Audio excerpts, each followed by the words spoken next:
बेहतर से बेहतर की तलाश करो, मिल जाए नदी तो समंदर की तलाश करो। अरे बेहतर से बेहतर की तलाश करो, मिल जाए नदी तो समंदर की तलाश करो। टूट जाता है शीशा पत्थर की चोट से, टूट जाए पत्थर ऐसे शीशे की तलाश करो। बहुत बहुत स्वागत है आप सभी का हमारे चैनल पे। जितने भी विद्यार्थी क्लास 10th में हैं और मेरे प्यारे बच्चों 8 मार्च को अगर आप गृह विज्ञान का पेपर देने वाले हैं, आपके पास समय बिल्कुल भी नहीं बचा है। मेरे प्यारे बच्चों गृह विज्ञान का एक 100% वायरल पेपर लीक करने वाला हूं। और बच्चों इस वीडियो के माध्यम से मैं आप सभी को 70 में 70 की पूरी तैयारी करवाने वाला हूं। लास्ट पेपर लेकर के आ चुका हूं, पूरा पेपर वायरल करने वाला हूं। और बच्चों इस वीडियो के माध्यम से मैं आप सभी को पूरा सॉल्यूशन के साथ में, मतलब कि बोर्ड एग्जाम की कॉपी पर कैसे सॉल्व करना है, क्या तरीका अपनाना है, टॉपर कॉपी कैसे लिखते हैं, A to Z आप सभी को इस बोर्ड एग्जाम की कॉपी पर सॉल्व करके दिखाने वाला हूं। और पूरा पेपर का कोड यहां पे देख सकते हो 825 ईडी करके दिया गया है। पूरा पेपर यही छप करके आने वाला है, बिल्कुल ऐसा ही पेपर आपको मिलने वाला है। आप सभी लोग बच्चे परेशान हो और वीडियो कहां से मिलेगा आपको? मोर वीडियो के लिए आपको प्लेलिस्ट में जाना पड़ेगा। इसी वीडियो के डिस्क्रिप्शन बॉक्स में लिंक दे दिया हूं, आपको तैयारी कर लेना है। अंतिम रात बचा हुआ है, बस ये पेपर पढ़ लो भैया। आपका कोई माई का लाल 70 में 70 नंबर नहीं काट पाएगा, इस बात की 100% गारंटी है। तो आइए बच्चों बिना टाइम को वेस्ट किए सेशन की शुरुआत करते हैं। सबसे पहले बात करेंगे जो भी आपका पेपर बनेगा 2025 में, विद्यार्थी जो ही पेपर देने वाला है गृह विज्ञान का, एक कदम यही पेपर 70 नंबर में छप कर आएगा। सबसे पहले मेरे प्यारे बच्चों अपने यहाँ पे अनुक्रमांक और अपने यहाँ पे नाम वगैरह फिलअप करना, और इसी प्रकार की बोर्ड एग्जाम की कॉपी मिलेगी जैसा कि आप यहाँ पे देख पा रहे हैं। मेरे प्यारे बच्चों आप सभी को इस पूरे पेपर को सॉल्व करने के लिए 3 घंटा 15 मिनट का टाइमिंग मिलता है। यहाँ पे कुछ नोट लिखा गया है कि प्रारंभ के 15 मिनट में पूरा पेपर को ध्यान से पढ़ना है, सारे क्वेश्चन अटेम्प्ट करना है, एक भी क्वेश्चन छोड़ना नहीं है। बच्चों ये जो पेपर होगा 2 खंड में होगा, खंड अ और खंड ब। पूरा सॉल्यूशन के साथ बताऊंगा, खंड अ भी बताऊंगा और साथ में खंड ब का भी सॉल्यूशन इसी वीडियो के माध्यम से मिल जाएगा। परेशान होने की आवश्यकता नहीं है, कहीं भी भटकने की आवश्यकता नहीं है। सबसे पहले बात करेंगे 20 बहुविकल्पी जो क्वेश्चन पूछे जाएंगे उनको एमआर आंसर शीट में सॉल्व करना होगा। इरेजर का, व्हाइटनर का, कटर का इस्तेमाल नहीं करना है वरना नंबर कट जाएंगे। सबसे पहले प्यारे बच्चों बात कर लेते हैं खंड अ, मतलब कि जो भी वस्तुनिष्ठ मतलब कि बहुविकल्पी क्वेश्चन पूछे गए हैं आराम से समझ लेते हैं। 20 में 20 नंबर स्कोर करना है ना, आराम से इसको देख लो, क्योंकि भैया मैंने बता दिया 8 मार्च का यही पेपर आएगा और ये 100% पेपर लीक करने वाला हूं। पेपर देकर के आओगे गदगद हो जाओगे, लास्ट पेपर है। सबसे पहले प्यारे बच्चों बात करेंगे यहाँ पे आंखों की सुरक्षा के लिए कौन सा विटामिन आवश्यक होता है? Vitamin A, vitamin C, vitamin D या विटामिन के? अगर आप लोग को इसका राइट आंसर पता है, अंतिम समय चल रहा है, कमेंट जरूर करना। सबसे पहले बात करेंगे आंखों की सुरक्षा के लिए कौन सी विटामिन नेसेसरी होती है, तो विटामिन ए। किसमें? विटामिन ए भैया पाया जाता है, ठीक ना। विटामिन सी किसमें पाया जाता है? खाद्य पदार्थों में पाया जाता है, आप सभी को पता होगा। अगला हमारे क्वेश्चन क्या पूछा गया है कि BCG का टीका किस रोग के रोकथाम के लिए लगाया जाता है? Very very very very most important question है, कल वाले पेपर में पक्का छप करके आएगा, इस बात की 100% गारंटी है, ठीक है ना। तो BCG का टीका किस रोग के लिए लगाया जाता है? तो भैया ये लगाया जाता है तपेदिक। तपेदिक मतलब कहने का मतलब टीबी मतलब क्षय रोग है ना, इस प्रकार के रोगों को रोकथाम के लिए BCG का टीका लगाया जाता है। आगे बात कर लेते हैं कि वसा में घुलनशील विटामिन कौन सा होता है? Vitamin B, vitamin A, vitamin C या इनमें से सभी? तो प्यारे बच्चों वसा में जो घुलनशील विटामिन होता है वो होता है विटामिन ए। क्या हो जाएगा? विटामिन ए, जो आपका सेकेंड ऑप्शन होगा ना, बिल्कुल यहाँ पे राइट आंसर हो जाएगा। सारे क्वेश्चन को आराम से समझने का पूरा प्रयास करेंगे, आप लोग देखते रहिएगा, ठीक ना। और इसी में से क्वेश्चन आएंगे, जब पेपर यही सब लड़ेगा, टकराएंगे क्वेश्चन, एक कदम दिल गदगद हो जाएगा। क्वेश्चन नंबर 4 क्या बोल रहा है कि सोडियम प्राप्ति का अच्छा स्रोत क्या है? गुड़, नमक, नींबू या हल्दी? सोडियम किसमें ज्यादा मात्रा में पाया जाता है? तो भैया नमक में, ठीक ना। जो कि नमक का फार्मूला क्या होता है? NaCl। Na को क्या बोलते हैं? सोडियम बोलते हैं। क्या बोलते हैं? सोडियम, और Cl को क्या बोलते हैं? क्लोरीन बोलते हैं। क्या बोलते हैं प्यारे बच्चों? क्लोरीन बोलते हैं। आप सभी को पता होगा, ठीक है ना। अगला 5वां नंबर क्वेश्चन क्या है कि वायु के द्वारा फैलने वाला रोग का नाम बताइए। हैजा, प्लेग, चेचक या रिकेट्स। तो क्या हो जाएगा प्यारे बच्चों? चेचक नामक जो रोग होता है ना, ये हवा के माध्यम से फैलता है, चेचक रोग। इसको याद कर लो क्योंकि ये क्वेश्चन बोर्ड एग्जाम के पेपर में हर साल, और भैया 8 मार्च को एकदम गारंटी बोल रहा हूं ये क्वेश्चन आएगा। अगला हमारा क्वेश्चन इंपॉर्टेंट है कि जल का रासायनिक सूत्र क्या होता है?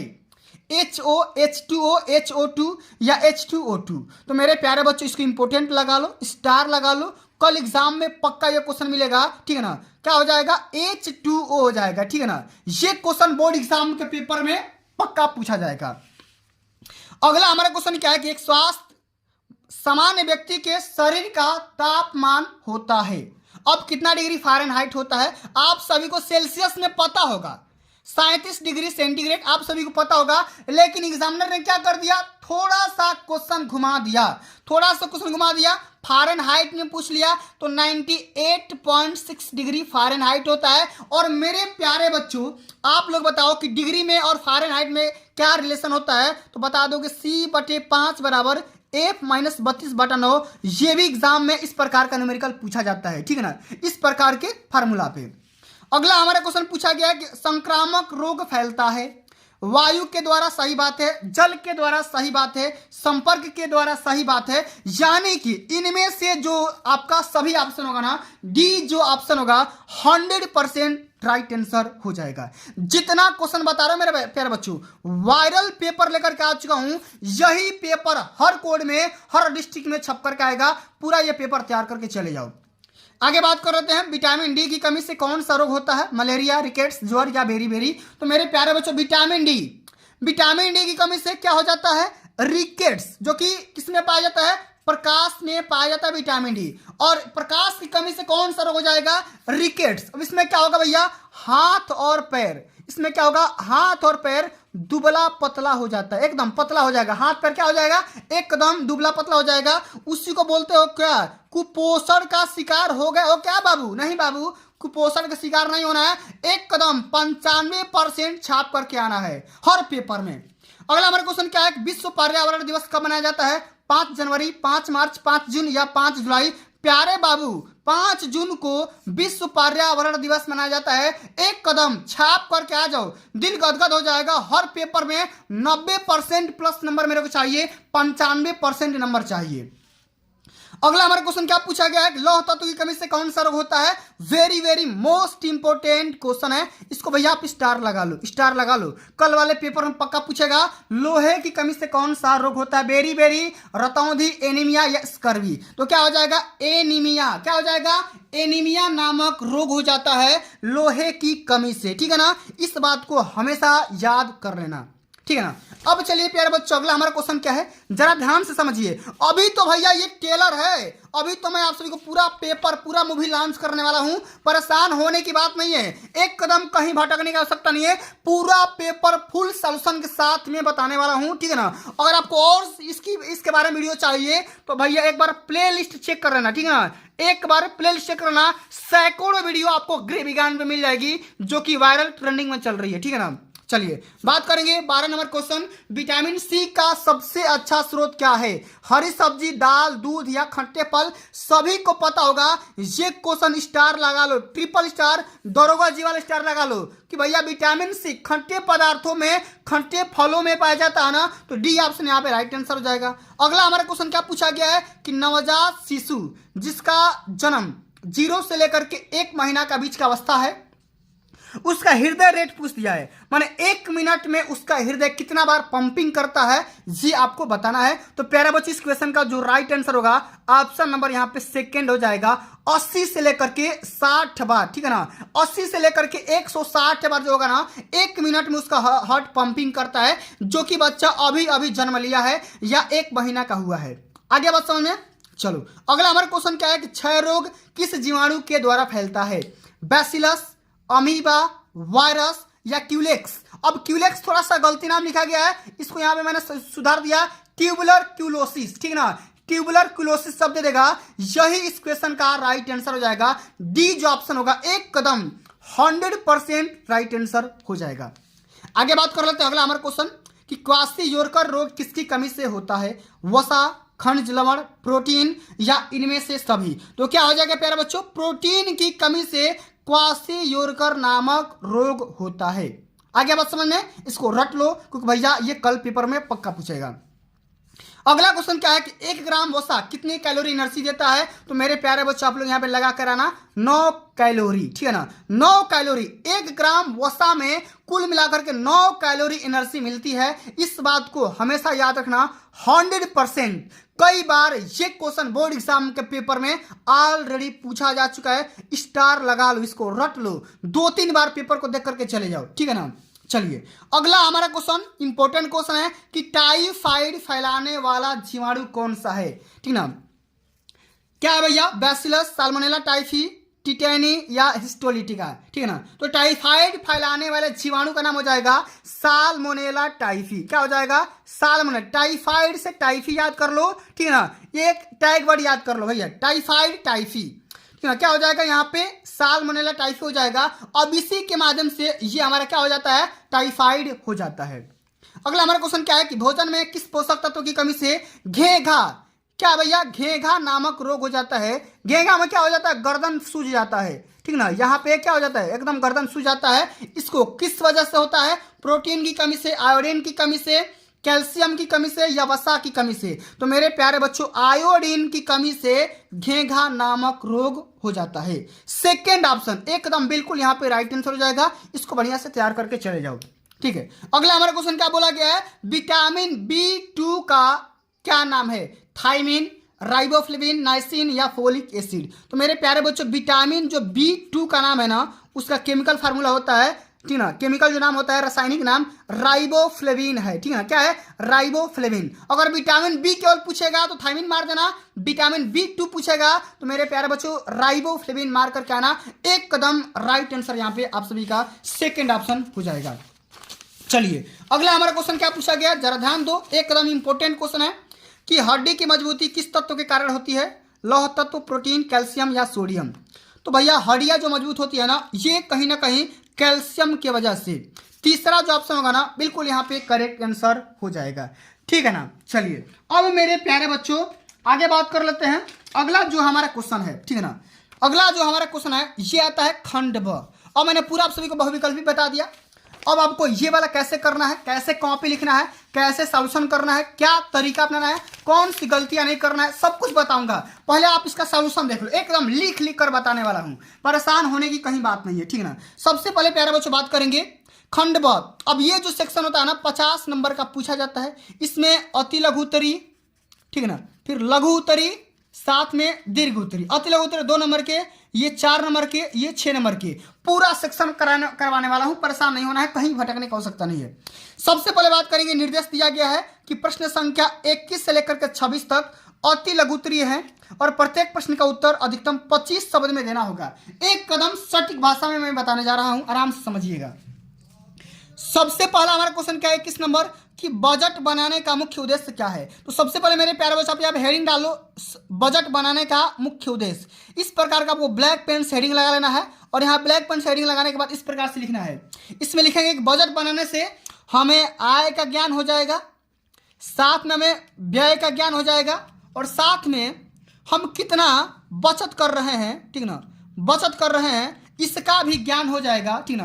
तो आय का, व्यय का और बचत का, इन सभी चीजों के बारे में ज्ञान हो जाएगा। साथ में हम अपने आय पे कंट्रोल कर सकेंगे, ठीक ना, कंट्रोलिंग कर सकेंगे, उसके बाद से सेविंग कर सकेंगे, ठीक ना, उसके बाद से फ्यूचर प्लानिंग भी कर सकते हैं, मतलब तमाम प्रकार के, मतलब भविष्य में अगर कोई काम पड़ जाएगा तो भैया इसीलिए हम बजट बनाते हैं ताकि हम अपने आकस्मिक आवश्यकताओं की पूर्ति भी कर सकते हैं। ये तमाम प्रकार भैया जब लिख दोगे ना, एक कदम एग्जामिनर का औकात नहीं है कि आपका नंबर काट जाएगा, एकदम पूरा 2 के 2 नंबर मिलेगा, ठीक है ना। आराम से बताऊंगा कि कॉपी में कैसे लिखना है। सबसे पहले इसका सॉल्यूशन देख लो। अब अगला हमारा क्वेश्चन क्या है कि पर्यावरण प्रदूषण के कारण लिखिए। अब मेरे प्यारे बच्चों आपको हेडिंग लगाना है पर्यावरण प्रदूषण के कारण। यहाँ पे हेडिंग लगा लो इस प्रकार से ब्लैक पेन से, पर्यावरण प्रदूषण के कारण। सबसे पहले तो भैया हो जाएगा वाहन के कारण होगा, जो भी हमारी वाहन चल रही है सिटी के माध्यम से, आवास के माध्यम से, ठीक ना, विषैली गैसेस के माध्यम से, पेट्रोल के माध्यम से, डीजल के माध्यम से, केरोसिन के माध्यम से, तो भैया कहीं ना कहीं गैस के माध्यम से हो गया, ठीक ना, वाहन के माध्यम से हो गया। इसी प्रकार से जल में, अब जल के माध्यम से भी हमारा वातावरण दूषित हो रहा है। इसमें कैसे होगा कि जल में जो भी हमारे धूल आदि कण मिल जा रहे हैं, ठीक ना, लोग इसी में पूरा लाश जला दे रहे हैं, ठीक ना, शव जला दे रहे हैं, इसी में कोई भी यहाँ पे अशुद्धियाँ इसी में फेंक दे रहे हैं, ठीक ना। साथ में वायु में जो भी हमारा कण धूल आदि कण मिल रहा है, इस प्रकार से हमारा कहीं ना कहीं वातावरण दूषित हो रहा है और रेडियोधर्मी प्रदूषण की वजह से मतलब तमाम प्रकार के रीजन हो सकते हैं, ठीक ना। अब अगला हमारा क्वेश्चन क्या है कि चेक कितने प्रकार के होते हैं? तो मेरे प्यारे बच्चों चेक तो बहुत प्रकार के होते हैं, ठीक ना। लिख देंगे चेक बहुत प्रकार के होते हैं, उसका नाम लिख देंगे कि वाहक चेक, ठीक ना। एक एक चीज लिखो, वाहक चेक, क्रॉस चेक, ठीक ना, उसके बाद से गिफ्ट चेक, ठीक है, एक एक चेक यहां पे लिख दो, आर्डर चेक, ठीक है, रेखांकित चेक,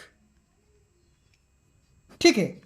आराम से माने जो जो मन पड़ रहा है आपको याद आ रहा है आराम से उसको लिख दो, वाहक cheque, cross cheque, gift cheque, order cheque, रेखांकित चेक, ठीक ना।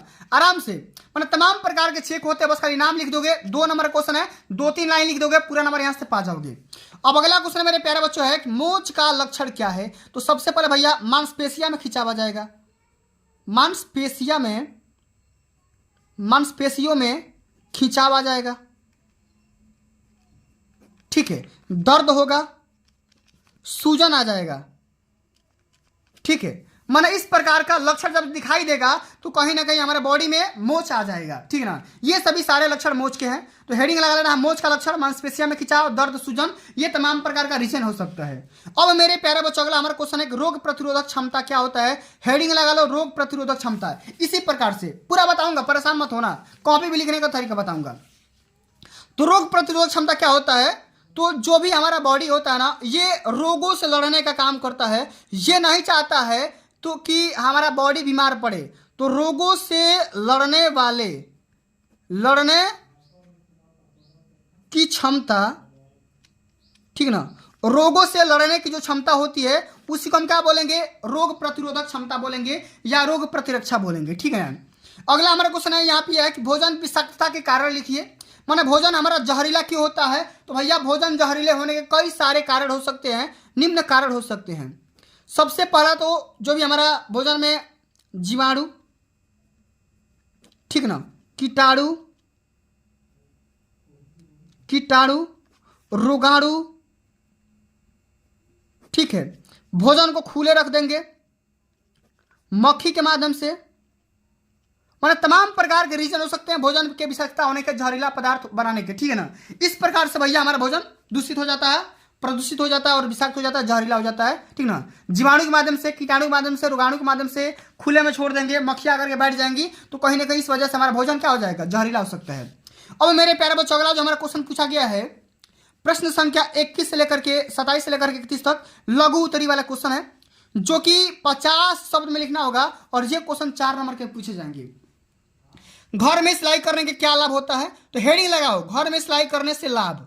घर में सिलाई करने से लाभ क्या क्या हो जाएगा? सबसे पहले मेरे प्यारे बच्चों आपको यहाँ पे समय की बचत हो जाएगी, समय की बचत हो जाएगी, धन की बचत होगी, कपड़ा की बचत हो जाएगी, कपड़े की बचत होगी, समय की, धन की, कपड़े की, तीनों की बचत हो जाएगी। और हम अपने इच्छा अनुसार कपड़ा तैयार कर ले पाएंगे। और जो हमारा कपड़ा बचेगा ना उसके माध्यम से थैला बना सकते हैं, ठीक ना, या छोटे बच्चों का कपड़ा तैयार कर सकते हैं, ठीक ना। इस प्रकार से घर में सिलाई करने के तमाम प्रकार के लाभ हो सकते हैं। माने हम कम समय में कपड़ा बना सकते हैं, तैयार कर सकते हैं, कपड़ा बचा सकते हैं और पैसा जो हमारा दर्जी को देंगे वो हम यहाँ पे घर पे भी बचा सकते हैं। कपड़ा भी हमारा जो बचेगा थैला बना सकते हैं या रुमाल बना सकते हैं या छोटे बच्चों का कपड़ा भी तैयार कर सकते हैं। और जैसा डिजाइन का मन करेगा हम वैसा कपड़ा अपने फैशन के हिसाब से तैयार कर सकते हैं। अगला हमारा क्वेश्चन पूछा गया कि जल के काम बताइए। माने जल का काम क्या होता है? तो मेरे प्यारे बच्चों जल का काम होता है हमारे बॉडी में 70% जो हिस्सा होता है ना वो पानी ही तो होता है, पानी से भरा होता है। अब पानी का काम क्या होता है भैया? पानी हमारे बॉडी में सबसे पहले तो मल त्याग करना, मलमूत्र त्याग करना, साथ में खाना बनाना, सिंचाई करना, कपड़ा धोना, ठीक है ना, बहुत प्रकार के काम हो सकते हैं जल का, ठीक है ना। तो इस प्रकार से जल का काम लिख दोगे, पूरा नंबर यहाँ से मिल जाएगा। अगला हमारा क्वेश्चन है वृक्षारोपण से लाभ लिखिए। तो वृक्षारोपण से मेरे प्यारे बच्चों क्या क्या लाभ होता है? सबसे पहले तो वायु शुद्ध रहता है, वर्षा भी होती है, ठीक ना। ऑक्सीजन प्रॉपर मात्रा में मिल जाएगा आप सभी को, ठीक ना। और वातावरण दूषित होने से बच जाता है, ठीक है। तो इस प्रकार से हमें वृक्षारोपण करते रहना चाहिए। अगला हमारा क्वेश्चन है कि कैंची कितने प्रकार की होती है, इसके क्या उपयोग है? तो कैंची मेरे प्यारे बच्चों बहुत प्रकार की होती है, ठीक ना। कौन कौन सी कैंची होती है? सबसे पहले तो भैया बाल काटने वाली कैंची हो गई, ठीक ना। कपड़ा काटने वाली कैंची हो गई, अलग सी होती है। दर्जी का कैंची, ठीक ना। उसी प्रकार से डॉक्टर का एक अलग सी कैंची होती है। बागवान माने बाग बगीचे को काटने के लिए, सफाई करने के लिए तमाम प्रकार की कैंची आती है मार्केट में। तो भाई तमाम प्रकार की कैंची होती है, इसका इस्तेमाल क्या किया जाता है? काटने में किया जाता है, कपड़े को, बाल को, ठीक ना, या दवाइयों को काटने में किया जाता है, पेड़ों को काटने में किया जाता है, मतलब तमाम प्रकार की जगह पे इसका इस्तेमाल किया जाता है। अब मेरे प्यारे बच्चों अगला हमारा क्वेश्चन क्या है कि प्रेशर कुकर की उपयोगिता बताइए। प्रेशर कुकर का क्या यूज है? तो प्रेशर कुकर की उपयोगिता हेडिंग लगा लेंगे, इसमें लिखेंगे खाना जल्दी से बन जाता है, खाना जल्दी से बनता है, ठीक है। ऊर्जा की खपत कम होती है, ऊर्जा की खपत जो होती है खपत कम होती है,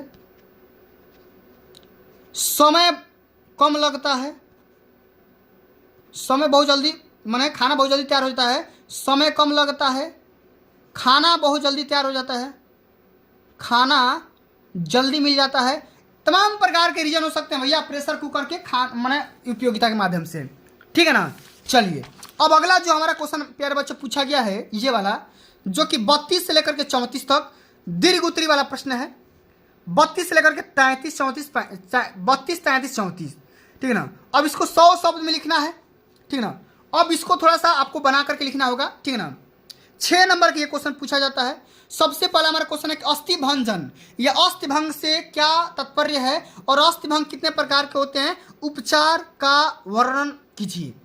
तो मेरे प्यारे बच्चों अस्थि भंग का मतलब होता है हड्डियों का टूटना, ठीक है ना। यहाँ पे मैं लिख दे रहा हूँ, हड्डियों के टूट या मोच को अस्थि भंजन या अस्थि भंग कहते हैं।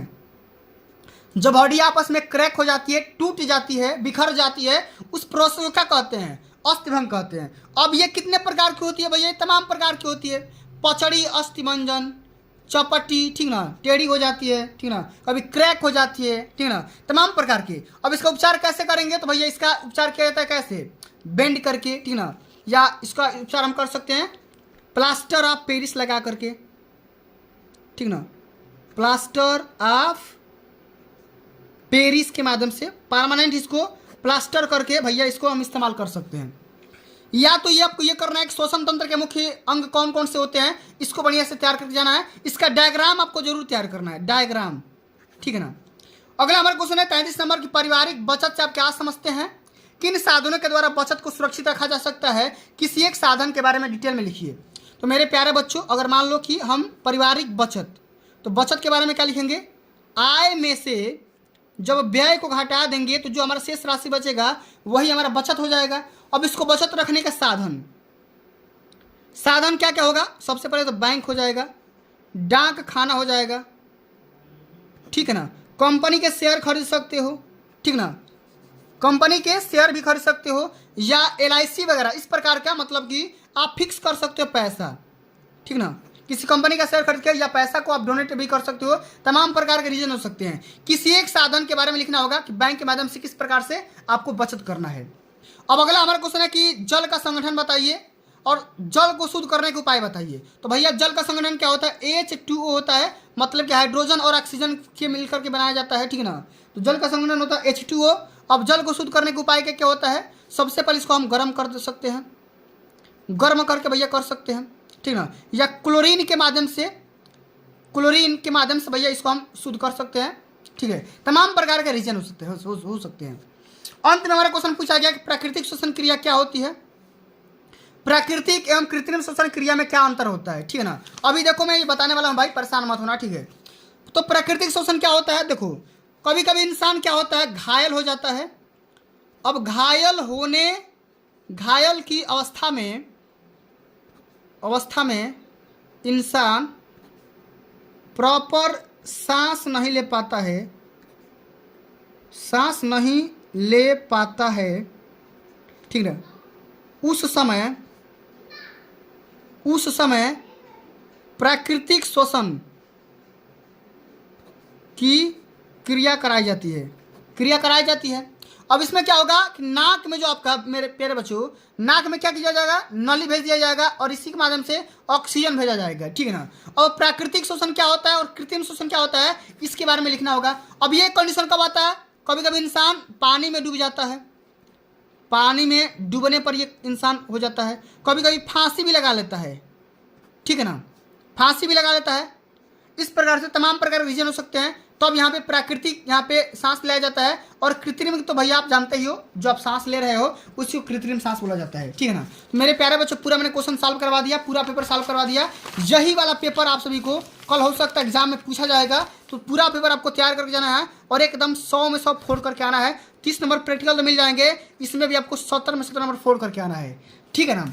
चलिए, आपको कॉपी कैसे लिखना है, यहाँ पे देखो, खंडवा और प्रश्न, प्रश्नोत्तर संख्या यहाँ पे 21, 22 हेडिंग के साथ आपको सारे क्वेश्चन को अटेम्प्ट करना है एकदम बढ़िया से, बेहतरीन से, ठीक है ना। बोला हो ना, बेहतर से बेहतर की तलाश करो, मिल जाए नदी तो समंदर की तलाश करो, टूट जाता है शीशा पत्थर की चोट से, टूट जाए पत्थर ऐसे शीशे की तलाश करो। तो मेरे प्यारे बच्चों, आपको कॉपी ऐसे लिखना है कि एग्जामिनर की आंखें चकाचौंध हो जाए और आपको नंबर देने में मजबूत हो जाए, और अब मजबूर हो के आपको नंबर दे और पूरा टॉप करने में मजबूर हो जाए। इस प्रकार से कॉपी को सॉल्व करके आना है और पूरा तरीका अपना आजमा देना है, जान लगा देना है, जान झोंक देना है, तभी जाकर के मेरे प्यारे बच्चों आपको बढ़िया नंबर मिलेंगे। और इस प्रकार से ब्लैक पेन का यहाँ से मार्जिन लाइन खींचने के बाद आपको ब्लैक पेन से यहाँ पे हेडिंग और यहाँ पे ब्लू पेन के साथ आपको यहाँ पे पूरा आंसर करना होगा, तभी जाकर के पूरे नंबर मिलेंगे, ठीक है ना। तो प्यारे बच्चों, आज के लिए बस इतना ही। अगर ये वीडियो आप सभी को अच्छी लगी होगी, हेल्पफुल लगी होगी, तो वीडियो को लाइक कर देना, शेयर कर देना, चैनल पे आऊँगा सब्सक्राइब कर देना।